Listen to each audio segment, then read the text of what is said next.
복음은 우리를 세상의 평안으로 중보자로 세우신다는 것입니다. 성도는 말로 하는 사람들이 아닙니다. 그럴싸하게 말로 때우는 자들이 성도가 아닙니다. 믿음의 백성들, 하나님의 부르심을 받은 믿음의 사람들은 고통이 있고 내가 희생되는 한이 있더라도 주님의 뜻을 기억하고 나아가는 자들이 바로 믿음의 백성, 부름받은 하나님의 사람이 되는 것입니다. 그런데 우리는 스스로 이렇게 생각할 수 있습니다. 하나님, 나는 참 연약한데요. 나는 또 스스로 넘어질 때도 너무 많은데요. 내 결단은 너무나 미약해서 어려운 가운데 빠질 때 외면하는 모습이 내 속에 있는데요. 그런데 어찌 내가 이와 같은 큰 일을 감당할 수 있겠노라고 하나님께 질문할 수 있습니다. 하지만 그것은 내 능력대로 하는 것이 아닙니다. 성령 하나님께서 우리를 붙들어 주시고 우리와 함께 하심을 통하여 그 일이 가능한 줄 믿습니다. 금천회가 엎드려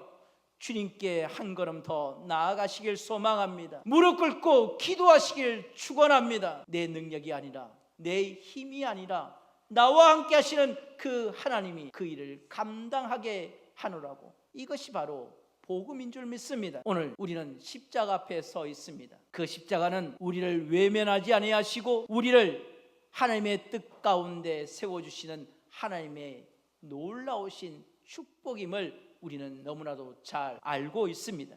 예수님은 우리를 연약했을 때 외면하지 아니하시고 우리를 위하여 죽으셨습니다. 예수님은 하나님과 화목되지 못했을 때 우리를 대신하셔서 화목의 길을 열어주신 분이 바로 예수님이십니다. 이와 같은 사실을 믿음으로 고백하는 성도들은 세상을 함부로 저주할 수 없습니다. 또한 나를 향하여 냉소적인 말을 퍼부을 수 없습니다. 예수님은 세상을 사랑하셨기에 오셨습니다. 특정한 개인이나 단체나 교회만을 위하여 이 땅에 오신 분이 예수님이 아니십니다. 예수님은 우주 만물, 제 가운데 빠져있는 모든 악한 것들을 위하여 이 땅에 오신 줄 믿습니다. 그렇기에 우리가 이 자리에서 예배할 수 있는 것 아니겠습니까? 베드로처럼 예수님을 배반하기도 하고 가룟 유다처럼 예수님을 팔아먹던 나, 십자가 앞에서 예수를 죽이라고 그 무리 중에 한 명이 우리가 아닙니까? 그럼에도 불구하고 하나님은 오늘 우리에게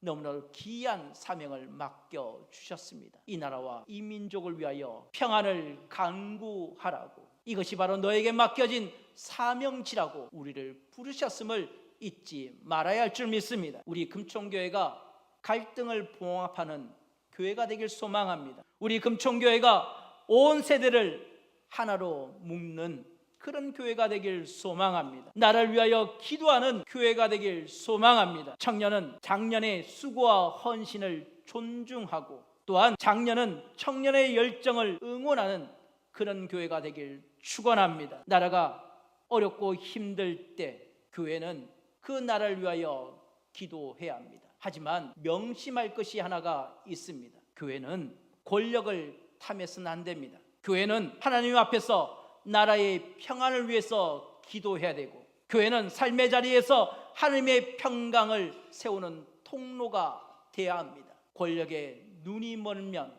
한낱 종교인에 불과하기 때문입니다. 교회와 성도는 이 자리 가운데 하나님의 평강을 구하라는 그 말씀 앞에 이 한 주간을 살아가기를 축원합니다. 그것이 바로 내가 속해 있는 나라의 평안을 구하고 내가 살고 있는 이 파주의 평안을 구해야 하며 내가 일하는 직장에 내가 만나는 세대의 평안을 구해야 합니다. 더 솔직하게 말씀드리면 내가 불편하고 꺼름직한 그 사람과 또한 그 정치 체계에게 평안을 구할 수 있는 우리가 되어야 한다는 것입니다. 우리는 하나님의 백성들입니다. 하나님의 자녀들입니다. 이 나라를 품을 수 있는 넉넉한 마음을 우리는 간구해야 할 줄 믿습니다. 우리는 어느 체계에 속해 있는 자가 아니라 하나님의 자녀임을 명심하고 그것을 깨달아 이 한 주간 부름받은 믿음의 백성답게 이 나라와 이 민족을 위하여 기도하는 온 성도와 교회가 되길